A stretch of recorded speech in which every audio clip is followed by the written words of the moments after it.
శక్తి channel ప్రేక్షక మహాశయులకు అందరికీ కూడా నమస్కారాలు, చిన్నారులకు ఆశీస్సులు.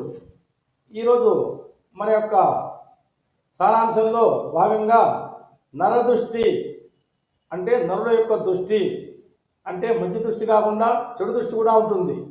ఆ దృష్టి మన యొక్క గృహాల మీద పడవచ్చు, తర్వాత దేవాలయం మీద పడవచ్చు, తర్వాత పంట పొలాల మీద పడవచ్చు, తర్వాత వ్యాపార స్థలాల మీద కూడా పడవచ్చు. ఈ నరదృష్టి వల్ల కూడా మనకు చాలా నష్టాలు ఉంటాయి. ఈ నరుల దృష్టి ఎవరి మీద పడుతుందో, పిల్లల మీద కానీ, మహిళల మీద కానీ, పురుషుల మీద పడినా కూడా చాలా విపరీతమైన కష్టాలకు లోనవుతారు, నష్టాలు కూడా లోనవుతుంటారు. ఈ నరదృష్టి కూడా ధనాన్ని మీద పడితే ధననాశనం ఉంటుంది. ఏదైనా గృహాల మీద పడితే ఆ గృహం కూడా చాలా వృద్ధిలోకి రాదు. ఆ గృహంలో ఉండే వారికి కూడా విపరీతమైన కష్టాలు ఉంటుంటాయి. దానికి పరిహారంగా మనము నరదృష్టి యంత్రాలు, అలాంటి యంత్రాలు కూడా మనము ఆ స్థలాలలో కూడా ముఖద్వారంలో, సింహద్వారంలో కట్టుకొనవచ్చు. దానివల్ల కూడా విశేష ఫలితాలు ఉంటాయి. దానిలో లక్ష్మీ నృసింహ యంత్రం ఉంటుంది, అది కూడా మంచి ఉపయోగపడుతుంది. శనివారము, అమావాస్యలతో కూడా ఈ నరదృష్టి యంత్రాలు కూడా మనము గృహాలయంలో స్థాపిస్తుంటారు. తరువాత కొంతమంది కూడా నరదృష్టి కోసము గుమ్మడికాయలు, బూడిద గుమ్మడికాయలు కూడా కడుతుంటారు. వీటి వల్ల కూడా కొంత పరిహారం అవుతుంది. కొంతమంది యజ్ఞ యాగాల ద్వారా కూడా కొంత పరిహారం చేసుకుంటారు నరదృష్టి లేకుండా. తరువాత ధనవంతులు కూడా ఈ నరదృష్టి కూడా పడి వాళ్ళు కూడా ధనవీరులుగా మారుతుంటారు. ఈ నరదృష్టి పడిందంటే చాలా పరిహారం ఉంటుంది.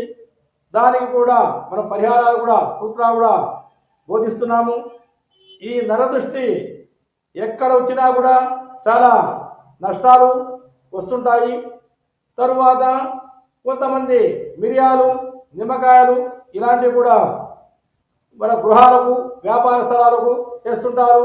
సంధ్యా సమయంలో పూజలు, పురస్కారాలు, తర్వాత పసుపు నీళ్లతో శుద్ధి, ఆవు పంచితో కూడా శుద్ధి చేస్తూ కొంత వ్యాపార స్థలంలో, గృహంలో కూడా దాని పరిహారం కోరుకుంటుంటారు. తరువాత ఇంటిలో కూడా దీపారాధనలు, తర్వాత అగరబత్తుల యొక్క మహిమ వలన, సాంబ్రాణి పొగల వలన కూడా కొంత నరదృష్టి కూడా పరిహారం దక్కుతుంది. తర్వాత ఇంకా కొద్దిగా చెప్పుకోవాల్సిన విషయాలు కూడా, ఈ వివాహం కాని వారు కూడా ఈ గుమ్మడికాయలు కూడా బలియవరాదు. తర్వాత స్త్రీలు కూడా గుమ్మడికాయలు బలివరాదు. పురుషులే ఈ యొక్క గుమ్మడికాయలను ఛేదించి తగిన ఫలితాలు పొందాలి. ఇంకా చెప్పాలంటే కొన్ని సారాంశాల్లో కూడా ఈ గుమ్మడికాయలు, నిమ్మకాయలు చాలా మహిమైనవి.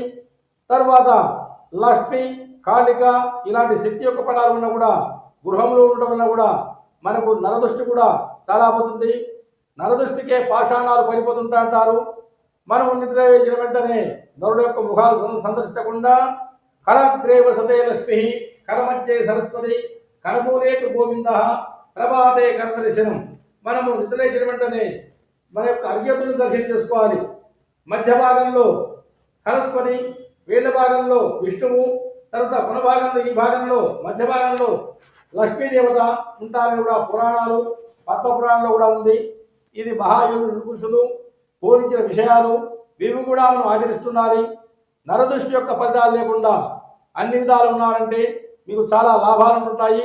ఈ నరదృష్టి యంత్రాలు, ఈ సూచనలు కూడా పాటిస్తున్నారు. తరువాత కొన్ని నిషేధ పదార్థాలు కూడా ఈ గృహంలోకి, వ్యాపార స్థలంలో కూడా వచ్చాయంటే వాటి వల్ల కూడా చాలా మనకు అనర్థాలు ఉంటాయి. ఇవి కూడా మనం సక్రమంగా పాటిస్తూ ఉత్తమ ఫలితాలు పొందుతున్నామంటే మనకు వ్యాపార స్థలంలో కానీ, గృహాల్లో కానీ నరదృష్టి పూర్తిగా తొలగి మనం కూడా అత్యుత్తమంగా విశేష లాభాలతో కూడా అత్యుత్తమంగా ఉంటామని మీకు చక్కగా విశదీకరిస్తున్నాము. ఓం సర్వే జనా సుఖినో భవంతు.